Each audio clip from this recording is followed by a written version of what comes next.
America में कथित रिश्वतखोरी के आरोपों का सामना कर रहे गौतम अडानी यूएस के डिपार्टमेंट ऑफ जस्टिस की तरफ से लगाए गए आरोपों के बाद अब गौतम अडानी को लेकर एक बार फिर बड़ी खबर आई है। श्रीलंका में अपने कोलंबो पोर्ट प्रोजेक्ट के लिए गौतम अडानी ने अमेरिकी फंडिंग से इनकार करते हुए पूरे कारोबारी जगत को चौंका दिया है। नमस्कार, आप देख रहे हैं बिस्तक, मैं हूं आपके साथ अर्णिमा द्विवेदी। गौतम अडानी ने अपने कोलंबो वाले प्रोजेक्ट के लिए अमेरिकी फंडिंग को खारिज कर दिया है। ये फंडिंग $553 मिलियन यानी करीब 4,692 करोड़ रुपए की थी। कंपनी ने स्टॉक एक्सचेंज को एक जानकारी दी जिसमें यह कहा गया कि अब यह प्रोजेक्ट पूरा करने के लिए अमेरिकी फंडिंग नहीं बल्कि अपने ही संसाधनों का इस्तेमाल करेगी अडानी ग्रुप की कंपनी। मतलब गौतम अडानी इस बड़े प्रोजेक्ट को अपने पैसे से ही पूरा करेंगे। दरअसल बात यह थी कि कोलंबो पोर्ट प्रोजेक्ट पर US international development finance corporation funding करने वाला था, लेकिन अब अडानी ने कहा कि वो इस प्रोजेक्ट को पूरा करने के लिए अपने ही ग्रुप से फंडिंग की व्यवस्था करेंगे। इस मामले को अब अडानी और उनके सहयोगियों पर चल रहे रिश्वत मामले से भी जोड़कर देखा जा रहा है, जो कि यूएस से ही जुड़ा हुआ है। इस पूरे प्रोजेक्ट की बागडोर अडानी पोर्ट के हाथों में है, ये भी हम आपको बताते चले। वैसे श्रीलंका में सरकार बदल जाने के बाद अब अडानी ग्रुप के साथ कुछ ठीक नहीं चल रहा है वहां पर भी। लेकिन पहले आपको ये बताते हैं कि आखिर कोलंबो पोर्ट प्रोजेक्ट है क्या और ये पूरा मामला क्या है।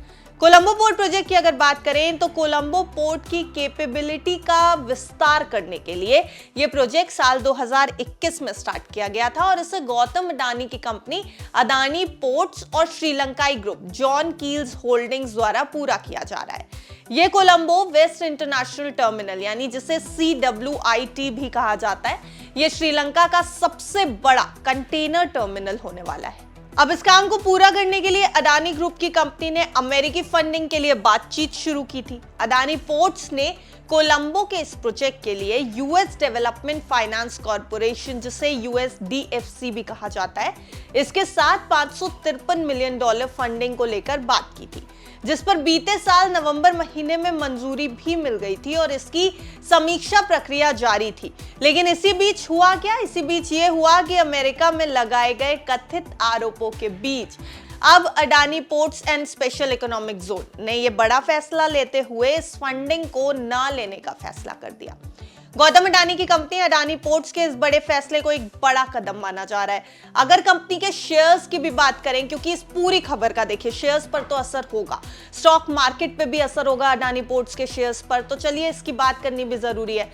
तो स्टॉक मार्केट की सुस्त चाल के बीच अडानी पोर्ट्स के शेयर में गिरावट है।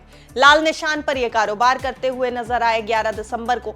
लेकिन बीते 5 साल में यह स्टॉक निवेशकों के पैसों को 3 गुना करने वाला साबित हुआ है, यह भी देखने वाली बात है। दरअसल 2.67 लाख करोड़ रुपए मार्केट कैप वाली अडानी की इस कंपनी ने निवेशकों को 5 साल में 228.31% का रिटर्न दिया है।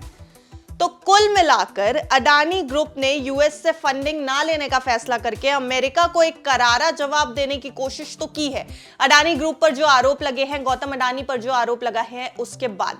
लेकिन इससे स्पोर्ट प्रोजेक्ट पर कैसा असर होगा या किस तरीके का अब इससे सिचुएशन झेलनी पड़ेगी, ये सब कुछ अब देखने वाली बात होगी और आने वाले समय में ये तस्वीर साफ होती नजर आएगी।